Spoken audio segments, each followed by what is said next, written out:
Yeah, hey, let him talk to me. Cool vibes talk, cool vibes talk. Yeah, yeah. Ooh, we talk. Okay, I wouldn't be where I am today without a strong foundation.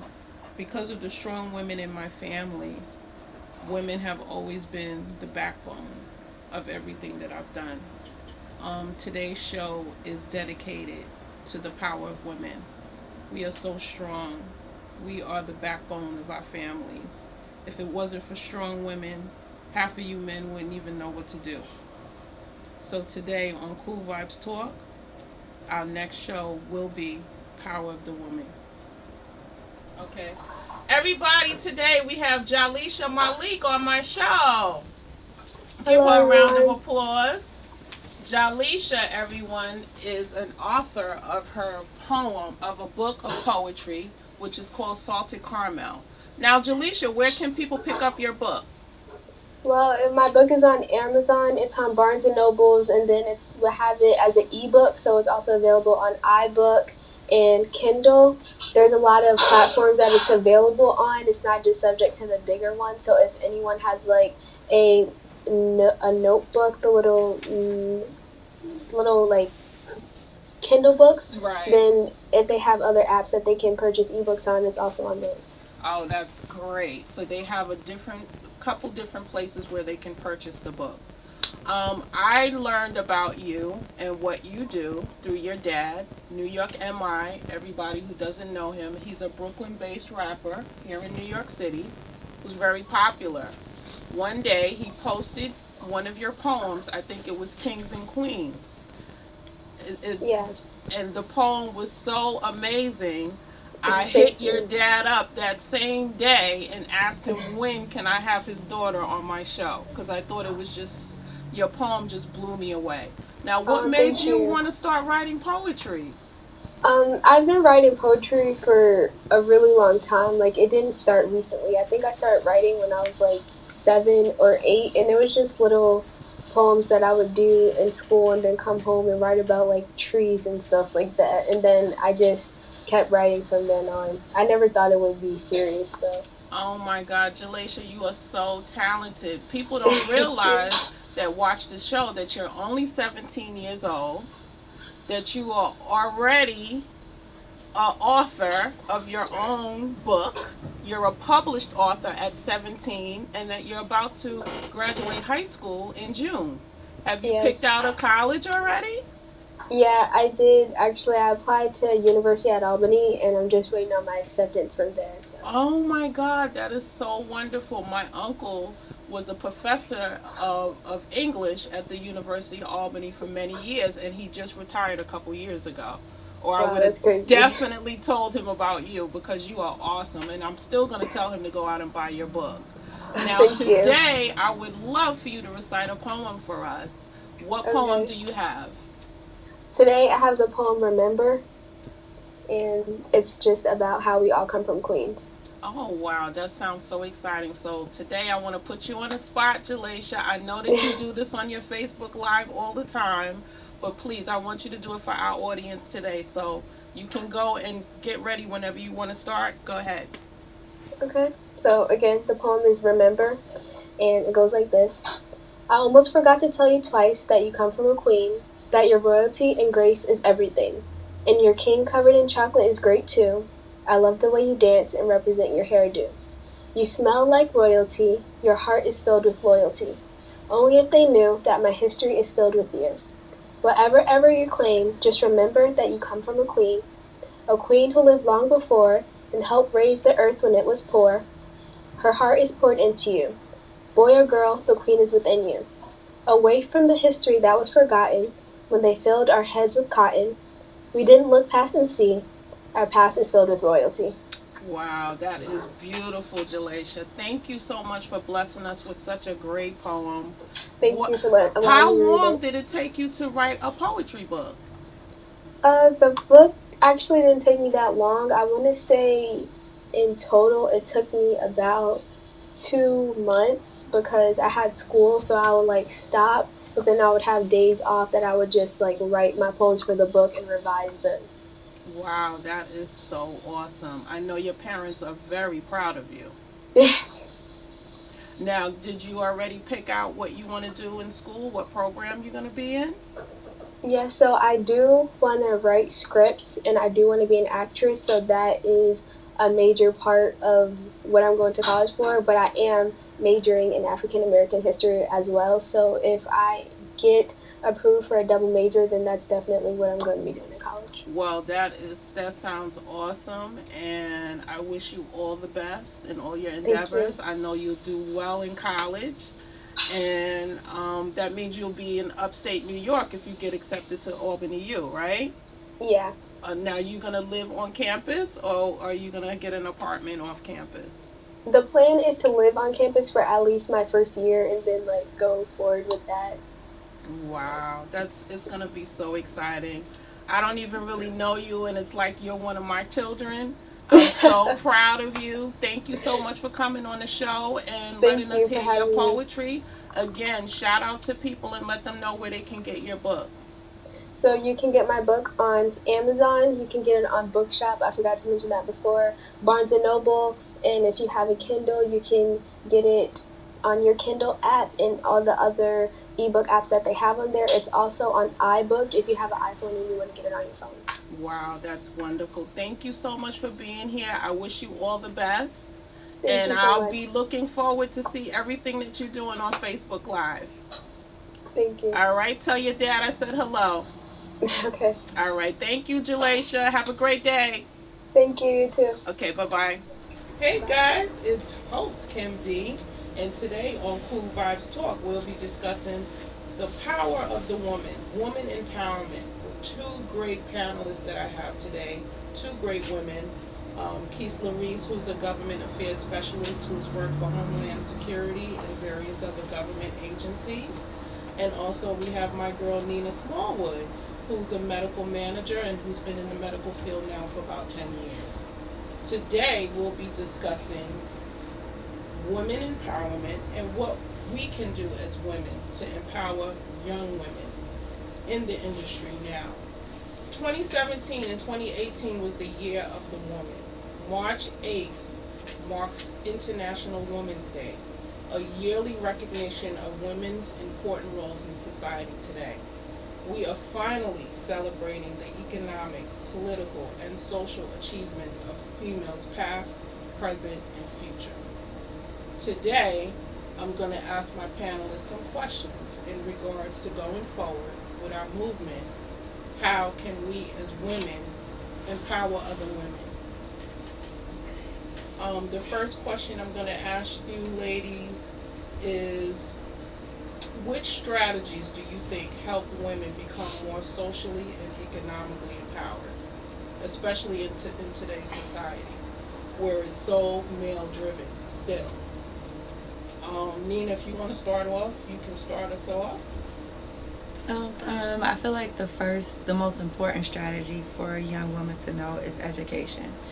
It all starts with education. I was one out of high school who just ran away from education. I was tired of high school, and it wasn't until I worked so many mediocre, I don't even want to say mediocre, just jobs that weren't challenging, jobs that didn't pay enough. And then finally I saw my counterparts being promoted and things like that, and I'm wondering why isn't it happening for me? But it wasn't happening because I didn't have a degree. And I feel like I know that there's only so much or so high you can go without a degree. Like, I've been within the same institution for about 8 years, and I went as high as I could go, and I hit the ceiling without the degree, because without my degree I was always going to be an assistant, and I knew that I was a lot, I don't want to say smarter, but I will say smarter than a lot of my managers. So I would say the best strategy is to start with education, that you really do at least have to have your bachelor's. And now that's not enough. Your bachelor's is not enough, because now everybody wants their master's. And in order to be competitive, to almost be competitive with your male counterparts, education, you have to hard work and try to not play into the stereotypes of the angry black woman. Keisla, I wanted to get into you because you are a government employee. You've worked for the government for many years. You've also been in the military. Discrimination and using education as a vehicle to advance and promote women has been working for us pretty well, I'll say within the last 10 years. What other things do you think we need to do to advance ourselves?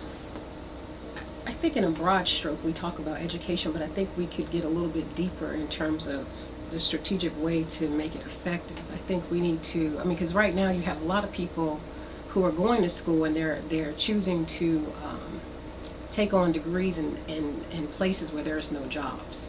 So when we talk about, what we do, what type of strategies, what are we going to do going forward to make it more effective, we need to actually tap into what jobs are available and what skill sets are going to be heavily recruited. And things in the areas of math and science and engineering, or if you're going towards the medical field, if you're going to be a nurse or a doctor or a PA, not taking on this idea that you go to college to figure it out. I think you do a little bit more research before you start spending money and getting caught in substantial student loan debt. That's a good point.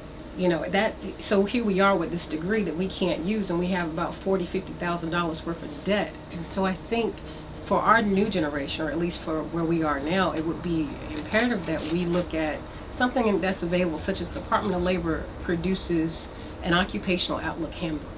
And what this handbook does, it describes every single job that's available or that exists. And what you do is you go in there and you do your research. You find out, okay, if I want to be a doctor, if I want to be an engineer, or if I want to go into technology, what path do I go? And within this handbook, research is already at your fingertips on the internet. They will tell you this is how many years you need to study this particular degree. They will let you know these are the internships that you need to also combine with your degree so that you can make yourself more marketable. So it's more than just, I will just say, I'll take the subject and say, you got to be more proactive in a way where you realize that it's going to be not only my degree that has to be related to jobs that are in demand, but it also has to be related to what else am I going to do while I'm in school to make sure when I do graduate, I'm positioning myself so that I can be attractive to other employers. And those things are making sure that while you're in college, you get internships or apprenticeships, and you start getting real work experience and graduate without just being another flat resume that has nothing to offer. So I think that it's important. Even those of us who went through the military, I think once you go through the military, you realize, am I going to do this as a career, or am I going to use this to get the GI Bill, the Montgomery, all these other options to use the money to go to college? And that's what I chose to do. Right, which a lot of people do. That's why a lot of people end up going to the military to begin with, because of the educational grants and things that are offered. And I'll tell you that because my family, I'm first generation to go to the military, to go to college. I didn't have anyone to mentor me, so when you ask what we can do, it's important that we reach back. Those of us who do have advanced degrees or even a bachelor's degree, we reach back to the community and explain very clearly, this is the path on how are you going to make this happen. That's requiring grassroots coordination, community activism to make sure that our youth is aware of how to get to where they want to go. And that takes time and leadership and direction, and it's free. It just means that we got to take time out of our schedule to make sure they understand how to get to where they're going. Whether you use the military as a vehicle, I'm not promoting or saying good or bad things, but I didn't know that how I could use financial aid to go to college. The face of healthcare administration is changing. It is becoming, I will say, a white woman's industry. And there's a few of us black women, or just women of color, because I won't just say black, just women of color, non-whites. It's a few of us, but there are so many opportunities. And these women are making six figures easy. Yeah. Easy. With just a bachelor's. But I like to add, I'm sorry, No, go ahead. I would just like to add too, I like what she said about the fact that you have to have relevant work experience. My degree is in international criminal justice. I was going to go to school to be a lawyer. Mm-hmm. But what happened was, in the interim, I was working at Mount Sinai just at the front desk, and all of a sudden the dream was no longer realistic because I had all of this realistic experience and a degree that I was probably never going to use. So you really have to do internships. Or what are you going to do to sustain yourself so when you, or position yourself so when you get out of college that you have a job. But that's so great that you guys pointed that out, because that goes right into my next question. Also, our youth, our young girls, they have to realize that going to college, you have to pick a degree that you're actually going to be able to come out of school and be able to use that degree and actually be able to make a living. I think a lot of young girls go into college not really knowing exactly what they want to do, and that's why internships are really great. Right. And that's why with a lot of colleges, they're affiliated with different companies. This way, young people can go out there and see exactly what it's like to really work in a hospital, to Right. really work in a clinic, to really work with government affairs, so they know what they're getting into. There's so in terms of the internships, even within government, it's important to know that there's programs where you can be, if you have a GPA over, I want to say 3.5. 3.5, yeah. I can't remember the exact, but if you maintain a high GPA, there's a presidential management fellows opportunities, pathways programs. When you graduate, you automatically will be able to apply for these positions where they're recruiting for people fresh out of college. Okay, ladies, women in the U.S. have made big advances in every field, yet discrimination still exists for us. How far have women really come, do you think? I think women, with the whole Me Too movement, you can't go anywhere as a woman without the Me Right. Too movement. Me Too has been so big this year. It's so big, and I think for the first time, women are finally, our voices are finally getting heard collectively.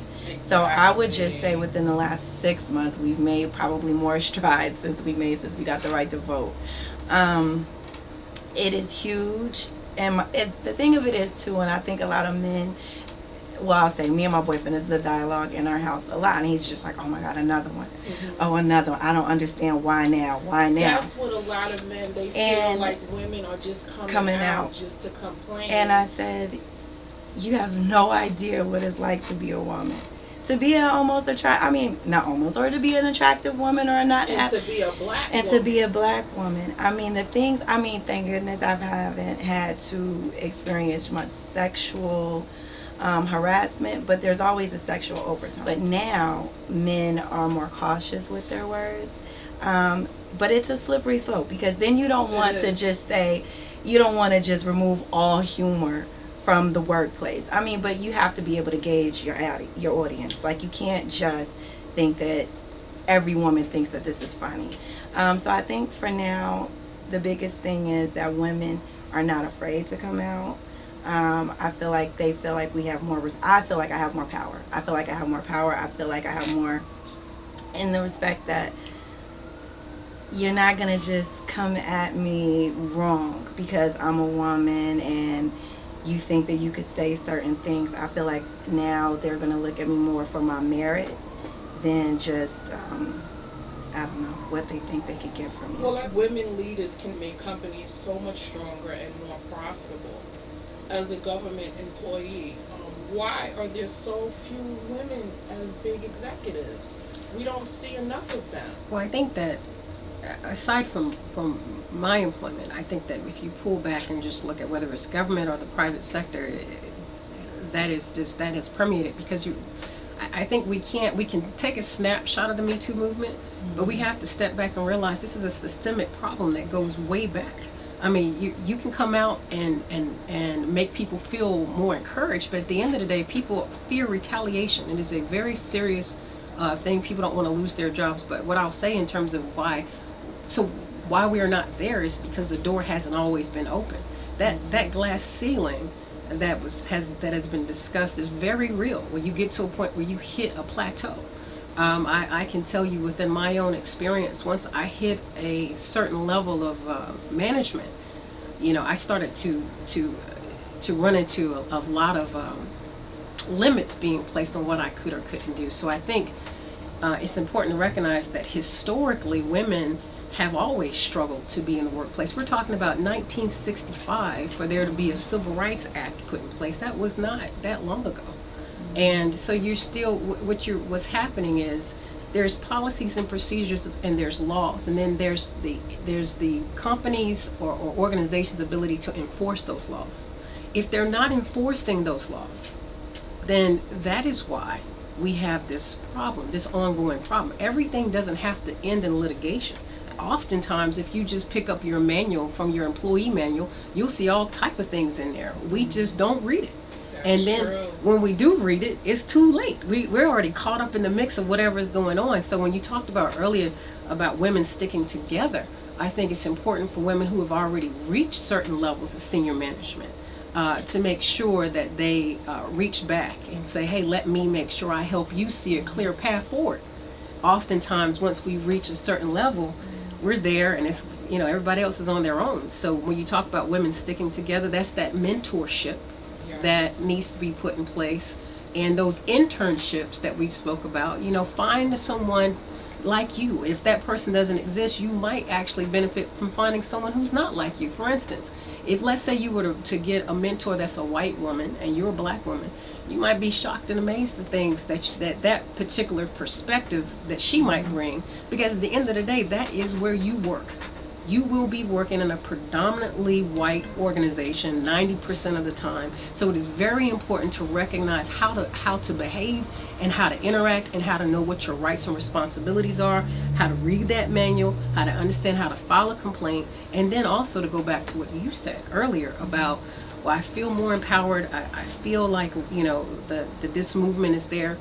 We need to also discuss what gives rise to what is illegal and what is not. You have to be proactive when these things happen. If it makes you uncomfortable or the person around you, it doesn't even have to be you as a person. It could, I could hear something that say somebody says, and it makes me uncomfortable. Then I need to find out what does my company say about sexual harassment or discrimination, and what are my reporting requirements? I can't just sit back and let all this stuff happen and be victimized. At some point, I need to be aware of how to file a complaint, how to deal with a grievance, and I got to read the policy. So a joke here, and I was in the military with all men. Yeah. Trust me. And I know it wasn't easy. Not at all. A woman in the military. No. And I was 18, 19 years old going through all kind of, and that's the first time I ran into sexual harassment. And I was raised with all boys. I'm the biggest tomboy basketball, football watching girl that you've ever met. And I get there, and that's the first time that I ran into sexual harassment. And now military is completely different in terms of the process versus being at a company. But I will tell you that dealing with fear of retribution and retaliation, it controls you.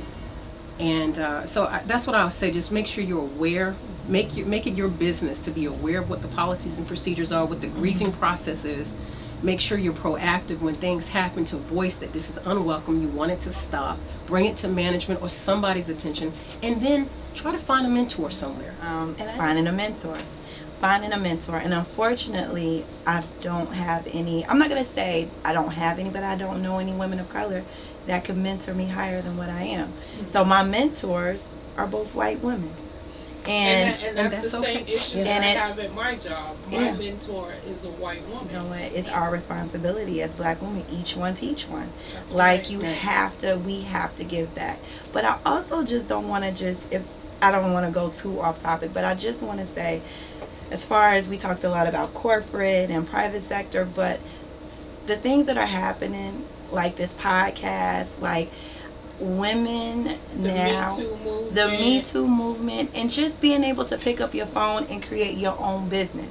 Your own business. I don't want to just shy away, because more I think so now than ever, traditional jobs or this generation is starting to stray away from the traditional 9 to 5, because school is not for everybody. College is not for everybody.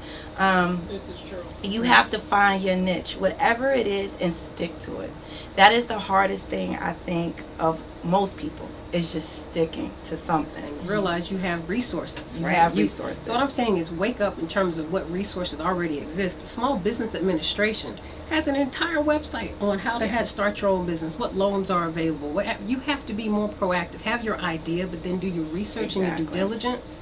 and then figure it out. I mean, Okay, one of the main reasons why I wanted to have this show was for mentorship, to get the information out to a lot of young ladies. Today we have a poet who's already a published author at 17 years old. Wow. And she's on her way to college soon in August. And we need to keep those young ladies focused.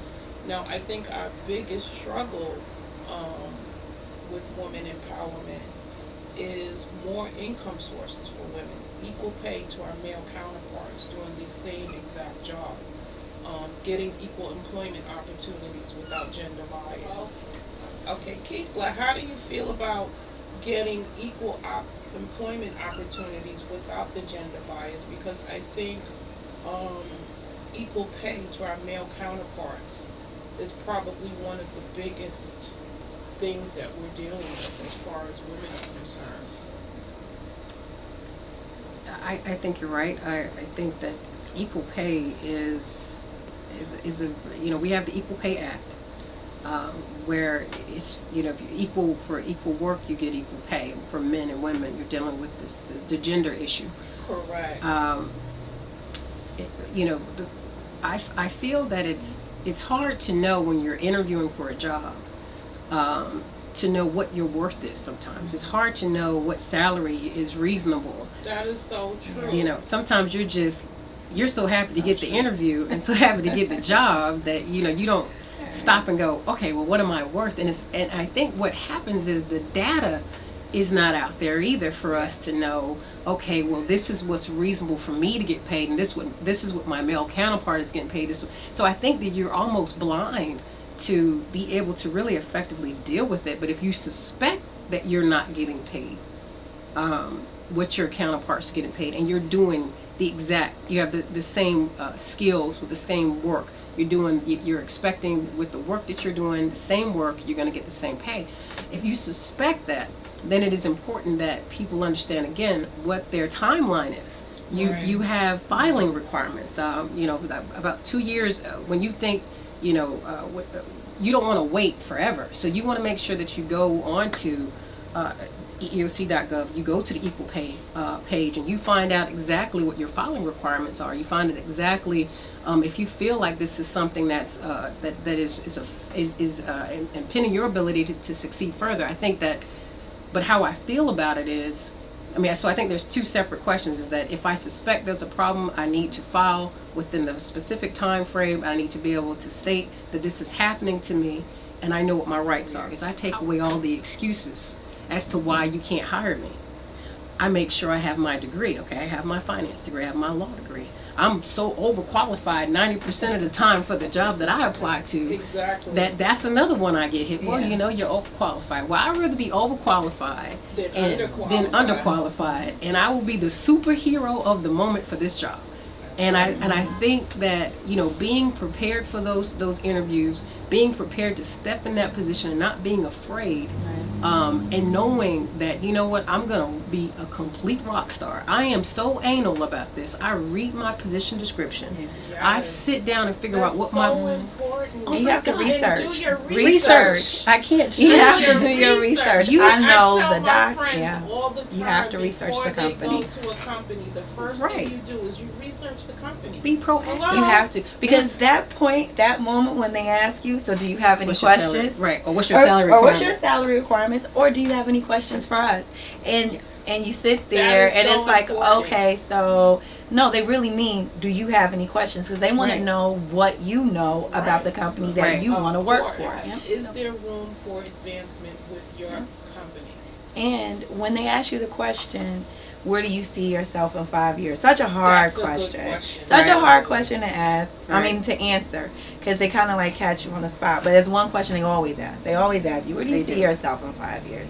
And so hopefully, if you've done your research, you should be able to answer the question. You know, once you've put that work in and you showed and proved what you can do within that year's time or that 2 years' time, that you've been with that company.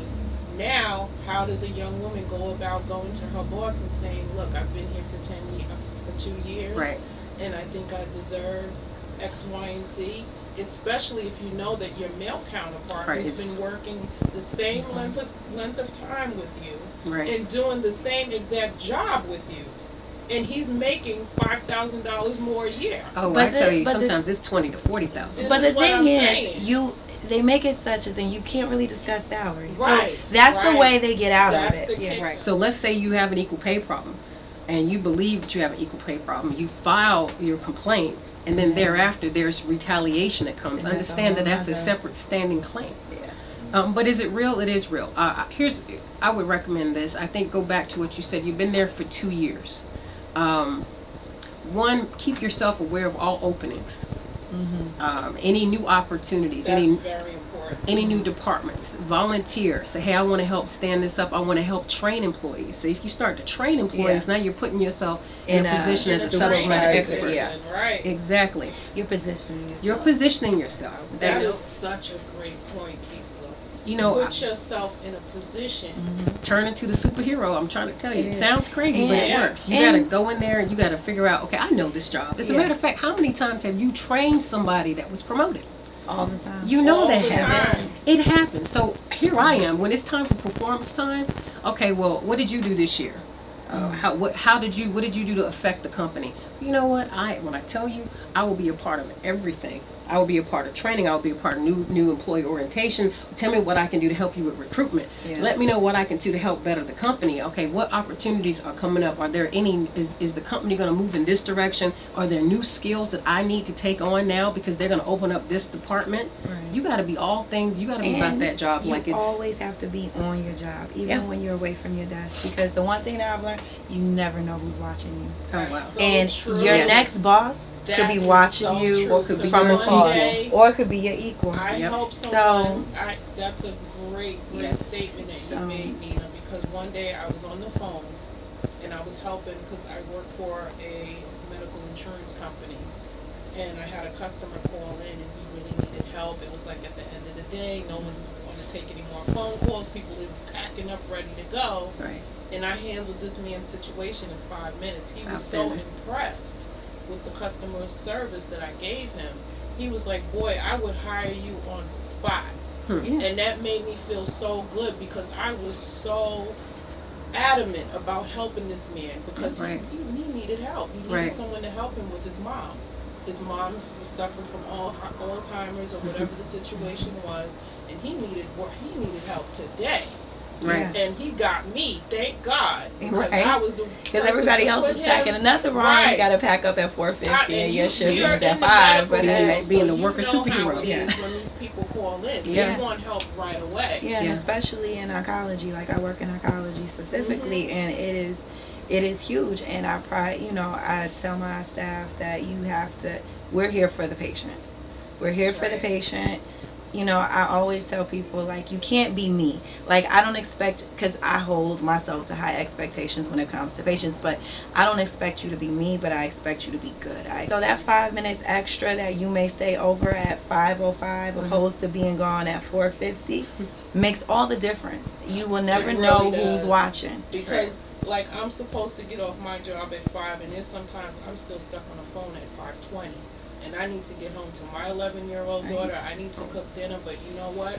I don't want to feel like I left this person and I didn't help Exactly. them and get what they needed. And it's not saying all the time just be the superhero. And like you but said, sometimes. when you say you never know who's watching, you never know You not only never who's know. watching, but you never know who's also reporting. Right. That's true. And too. being that I That's was a right. quality assurance specialist right. at my last job, I listened to a lot of the phone calls that our customer service reps made. And just to know, my VP happened to be listening to the call that day. And he came right in after I hung up the phone because I was like, oh, I have to hurry up and get home, to my daughter. And he came in and he said, you know what? He said, I'm so glad that you work for our company. And he was like, I listened to the whole phone call. I said, oh, you were on the call? Because Wow. it surprised me. I didn't even Yeah. know. Right. I was like, oh, you were on the call? He was like, yeah. And he was like, and you handled it like a champ. I think speaking our truth is the most power that we have as women. And I'm so proud of that. That's why I'm so proud to be a woman. I get so passionate about this subject because we're in a culture that's been broken down by powerful men. And now, because of the Me Too movements and so many different movements and so many different resources out there and great mentors like you two ladies, our young girls can look at us and say, you know what, I have someone who I can ask. I don't have to feel this way and not have anyone to talk to, because there was a lot of times there was no one there to talk to. Yeah. I had nobody. Right. Because there were some women that were black that I couldn't even go to Oh, because gosh, they were so sometimes it's busy worse. ripping me I was down gonna say sometimes it's worse. and It talking about me and saying this and saying that, because I guess maybe they felt some kind of way, maybe they felt threatened that I wanted to take their job. And we have to stop that. We We have have to to stop get that. together as women, and we have to big each other up. On that note, women, we got to be there for each other, because we are all we got. We are all we got. Any last words from my panelists? Keisla? You know, I would just say that understanding emotional intelligence and business intelligence and knowing how to take your passion and your discomfort in the workplace in a way that's productive, that doesn't slow you down but also helps you open doors, is probably the greatest skill any woman can learn, because in the absence of a mentor, if you Right. do your due diligence and you take your time to do the continuing education as it needs in those two spaces of business intelligence and emotional intelligence, you can take all that passion and drive and make sure that you're going in the direction that you need to, and not creating or running into unnecessary barriers because we weren't able to handle our emotions at the time when we know we were done wrong, but we still held it together and we figured out a way to get to the next step. And I think that is the only thing I would say that I would encourage all of us to do. We can be there for each other, but sometimes when you stand alone, you need to be able to stand alone strong. Yeah. Nicely said, Yeah. Keisla. And I was gonna have to ask her, I had to step back to say, I mean, you're my sister, I love you, I support you wholeheartedly, but how did you handle this emotionally? Did you become emotional? Did you let them see that you were visibly angry? Right. Did you Which just, you're not supposed to do. which you're not supposed to do? And I mean, it just shows it is hard. It is hard, very especially when you know that you've been done wrong. They're coming for you. They're coming for you. It is how you hold yourself under pressure, under that pressure, that separates you. That it separates you from being just good and then great, because that's a skill, working under pressure. They want to know, how do you handle high pressure situations? If you can't handle, Right. you know, the certain little nitpicking, because they are coming for you. When they're coming for you, it feels like, oh my gosh, the Especially weight as of the a world black is. woman, Yes. Because they feel that as black And women, that's- we're so aggressive. And that's why I said in the beginning, be careful of becoming the stereotypical angry black woman. You know what it is? I don't think that I think that we are more outspoken. Yes. We And, are. and I think But because they we're take more, it as aggression. They do. Yeah. And I think that there's home behavior and there's work behavior. Right. Exactly. All right. And you got to find a middle ground there Yes. to be able to take that passion, as I said, tap into that emotional and business intelligence. I mean, these are specific areas you can Google. Yeah. Okay, and say, okay, how can I make sure that I'm not standing in my own way? Exactly. Because we're Right. not saying you weren't going to be done wrong. We're not saying that this shouldn't hurt, because it does hurt. This is your livelihood, but it's because it's your livelihood, you should make it your business to know how to effectively Handle it. handle yourself. And on that note, Keisla, I think that is such a great ending to our panel today. I want to thank Keisla and Nina. Thank you so much for being on our panel today for Power of Women, Women Empowerment, which I'm so adamant about, and I just feel so strongly about, because I'm a black woman, because I'm a daughter of an immigrant who came to this country with $20 in her pocket and a dream for herself. And I think us being role models and mentors to our young women. My daughter just graduated from Georgia State in May Amazing. with her bachelor's in law. And now she wants to go on to law school. But just like Keisla said, internships, mentorships are so important. And the fact that my daughter was able to intern with the city of Atlanta Outstanding. and also intern with the Atlanta PD.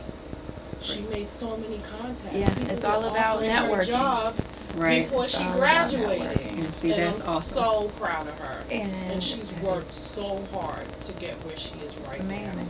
So, and the fact of the matter is that I was raised by strong black women. I've come from strong black women in my family. So being able to give that to my daughter is just such a blessing. And it precious. just makes me feel so good. It is. And it makes me go even harder every single day.